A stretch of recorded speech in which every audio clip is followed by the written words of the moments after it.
Assalamualaikum warahmatullahi wabarakatuh. Saya Yudi Wahyudi, nomor induk mahasiswa 052865587. Mahasiswa Program Studi Perencanaan Wilayah dan Kota Universitas Terbuka. Paparan ini membahas identifikasi karakteristik guna lahan dan kegiatan di Kota Bandung sebagai bagian dari tugas kuliah Teknik Presentasi dan Komunikasi. Paparan ini terbagi dalam 8 kelompok bahasan. Pertama, latar belakang. Kedua, tujuan dan sasaran. Ketiga, konsep guna lahan. Keempat, proses transformasi. Kelima, klasifikasi guna lahan. Keenam, lingkup kegiatan. Ketujuh, pendekatan pelaksanaan. Dan terakhir, kedelapan, keluaran yang diharapkan. Menurut Doxiadis 1968, perkembangan kota menghasilkan 2 kelompok dasar. Pertumbuhan, yakni perluasan permukiman, dan transformasi, yakni perubahan terus-menerus bagian-bagian permukiman untuk meningkatkan nilai dan efisiensi penghuninya. Ketika transformasi tidak dikendalikan, muncul 4 dampak serius perubahan sosial budaya, degradasi ekologi, pergeseran struktur kota, dan guncangan ekonomi masyarakat. Inilah menjadi dasar mengapa identifikasi guna lahan sangat mendesak dilakukan. Transformasi lahan berlangsung dalam 4 fase berurutan.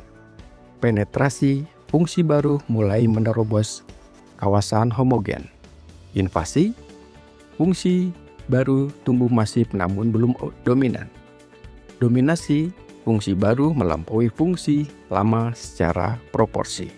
Suksesi, pergantian total karakter kawasan. Perubahan penggunaan lahan biasanya dipicu oleh pertumbuhan penduduk yang mengakibatkan pembangunan sangat cepat dan berdampak negatif terhadap kualitas lingkungan. Maka, intervensi kebijakan harus dilakukan sebelum suksesi terjadi. Tujuan survei ini adalah mengkaji kesesuaian antara guna lahan dan kegiatan melalui pemahaman sistem dan karakteristik di Kota Bandung. 3 sasaran diterapkan secara spesifik. S1, mengidentifikasi karakter guna lahan. S2, mengidentifikasi versi kegiatan dalam satu zona guna lahan. Dan S3, mengidentifikasi kegiatan yang berkembang di dalam tiap guna lahan. Ketiga, sasaran ini saling menopang dalam satu kerangka analisis. Guna lahan. Ada perbedaan mendasar antara 2 istilah ini.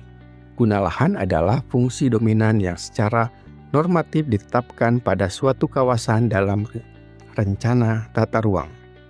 Sementara kegiatan adalah aktivitas nyata yang berlangsung di atas persil lahan. Satu kawasan guna lahan dapat menampung berbagai jenis kegiatan sekaligus. Penggunaan lahan diidentifikasi sebagai kegiatan campur tangan manusia terhadap lingkungan yang digunakan untuk memenuhi kebutuhan sehari-hari. Ketidakselarasan kedua menjadi sumber masalah perencanaan. Klasifikasi guna lahan.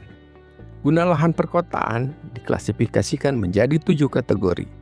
Perumahan, komersial, industri, ruang terbuka, kawasan lindung, campur, dan lain seperti fasilitas umum dan pemerintahan. Setiap wilayah memiliki tata guna lahan yang berbeda, dan informasi mengenai karakteristik ini menjadi dasar dalam perencanaan pengelolaan lahan yang berkelanjutan dan efisien. Tidak semua kategori di setiap kota hingga identifikasi lapangan menjadi mutlak.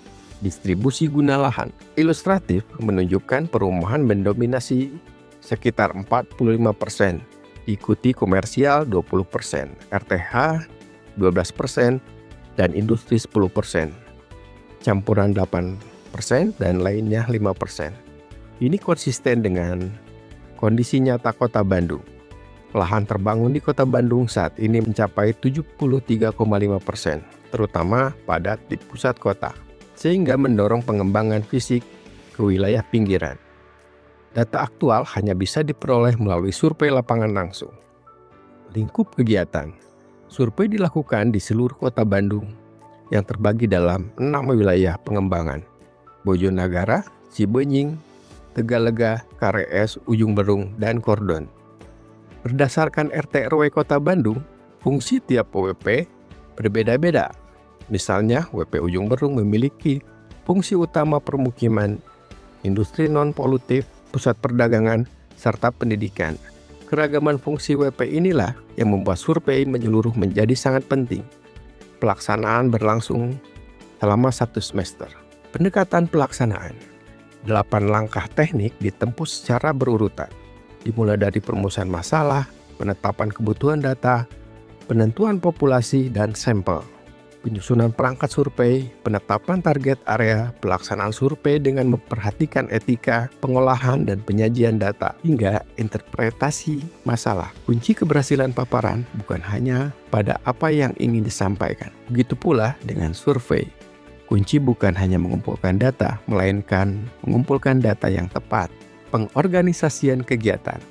Agar survei berjalan efektif dan efisien, 7 langkah organisasi disiapkan. Pembentukan tim dengan pembagian peran jenis, penyusunan proposal kegiatan, pembahasan dan sinkronisasi strategi, klasifikasi kebutuhan dan jenis data, pencarian data primer dan sekunder, perkiraan anggaran proporsional, serta pengurusan izin ke instansi terkait. 7 langkah ini bukan formalitas, melainkan tulang punggung keberhasilan survei di lapangan. Keluaran yang diharapkan adalah 1. Laporan hasil survei yang siap pakai. Laporan memuat 3 hal pokok: karakteristik guna lahan di seluruh WP Kota Bandung, variasi kegiatan dalam setiap zona, serta pola perkembangan kegiatan di setiap lahan. Mengingat total perubahan lahan di Kota Bandung periode 2005 sampai 2018 mencapai 7.394 hektar atau 44% dari luas wilayah. Laporan survei ini menjadi fondasi analisis yang krusial untuk perencanaan kota ke depan. Sebagai penutup, identifikasi karakteristik guna lahan bukan sekedar pemetaan fungsi. Ini adalah upaya memahami Kota Bandung sebagaimana adanya, agar rencana yang kita buat mencerminkan realitas yang sesungguhnya. Perubahan penggunaan lahan merupakan indikasi transformasi wilayah dan karakter perdesaan menuju perkotaan, dan membentuk konsep wilayah berkelanjutan membutuhkan keseimbangan antara keduanya. Demikian paparan saya. Terima kasih.